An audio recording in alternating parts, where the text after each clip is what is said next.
សួស្តីអ្នកទាំងអស់គ្នាថ្ងៃនេះ Channel Don Sreyoun នឹងលើកយកការសន្ទនាមួយដើម្បីបង្ហាត់អ្នកទាំងអស់គ្នា Historical place ទីកន្លែងប្រវត្តិសាស្ត្រ Which tourist attractions do you prefer when traveling Historical places or natural landmarks តើតំបន់តាក់ទាញភ្ញៀវទេសចរមួយណាដែលអ្នកពេញចិត្តនៅពេលដែលអ្នកធ្វើដំណើរទីកន្លែងប្រវត្តិសាស្ត្រឬក៏ទីកន្លែងតាមបែបធម្មជាតិ Well, historical places are always my first choice when traveling បាទទីកន្លែងប្រវត្តិសាស្ត្រជានិច្ចកាលគឺជាជម្រើសដំបូងបង្អស់របស់ខ្ញុំនៅពេលដែលខ្ញុំធ្វើដំណើរ What do you usually do when visiting historical places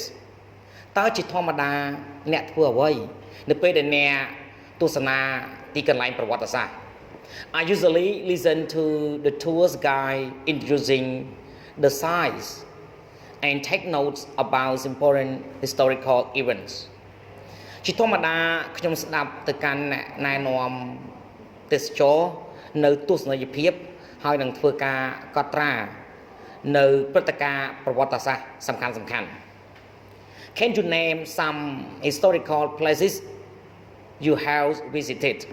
តើអ្នកអាចរាប់ឈ្មោះកន្លែងប្រវត្តិសាស្ត្រដែលអ្នកបានទៅលេងបានទេ Whenever I travel to foreign countries I always visit its famous historical places some of them are the pyramids in Egypt Angkor Wat in Cambodia Stonehenge in England and the Taj Mahal in India នៅពេលណាក៏ដោយដែលខ្ញុំធ្វើដំណើរទៅបរទេសជានិច្ចកាលខ្ញុំទៅលេងកន្លែងប្រវត្តិសាស្ត្រសំខាន់ៗដ៏ល្បីឈ្មោះរបស់វាខ្លះក្នុងចំណោមពួកវាមានដូចជាប្រាសាទពីរ៉ាមីតនៅក្នុងប្រទេសអេស៊ីបប្រាសាទអង្គរវត្តនៅក្នុងប្រទេសកម្ពុជា Stonehenge នៅក្នុងប្រទេសអង់គ្លេសនិង Taj Mahal នៅក្នុងប្រទេសឥណ្ឌា What's your most favorite historical place why តើកន្លែងប្រវត្តិសាស្ត្រដែលអ្នកចូលចិត្តជាងគេបំផុតគឺអ្វីហេតុអ្វី I love the pyramids the most taking a tour around the pyramids I can not only enjoy the gorgeous architecture but also learn cultural and historical values of the ancient Egyptian culture ខ្ញុំស្រឡាញ់ប្រាសាទពីរ៉ាមីតជាងគេបំផុតការធ្វើដំណើរជុំវិញប្រាសាទពីរ៉ាមីតខ្ញុំមិនអាចគ្រាន់តែរាយជាមួយនឹងស្ថាបត្យកម្មដ៏អស្ចារ្យប៉ុណ្ណោះទេប៉ុន្តែខ្ញុំរៀនអំពីតម្លៃនៃវប្បធម៌និងប្រវត្តិសាស្ត្រនៃវប្បធម៌នៃប្រទេសអេស៊ីបសម័យបុរាណផងដែរ What is the most famous historical place in your country តើអ្វីទៅគឺជាកន្លែងប្រវត្តិសាស្ត្រដែលល្បីល្បាញជាងគេបំផុតនៅក្នុងប្រទេសរបស់អ្នក It's definitely the Statues of Liberty in New York City វាពិតណាស់គឺជា Statues of Liberty នៅក្នុងទីក្រុង New York What's special about it តើមានអ្វីពិសេសអំពីវា The statues was given by the peoples of France. It is a symbol of freedom for the U.S. as well as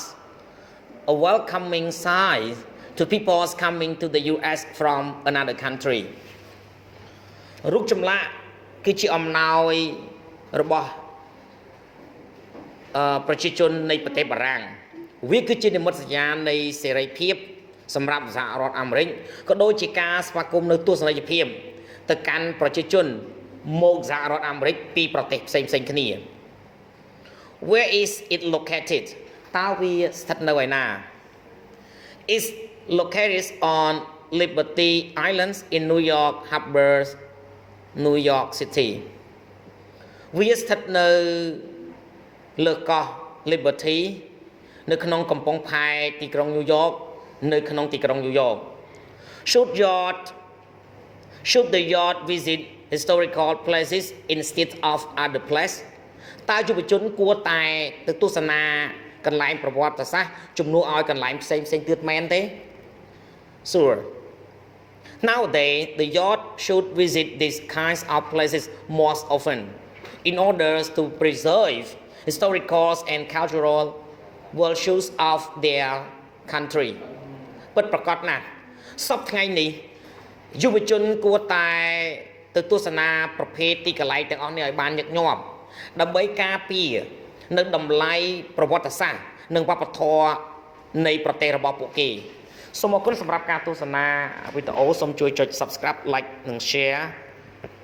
ទៅកាន់ Channel Don Sreyoun ដើម្បីទទួលបានវីដេអូថ្មីៗសូមអរគុណ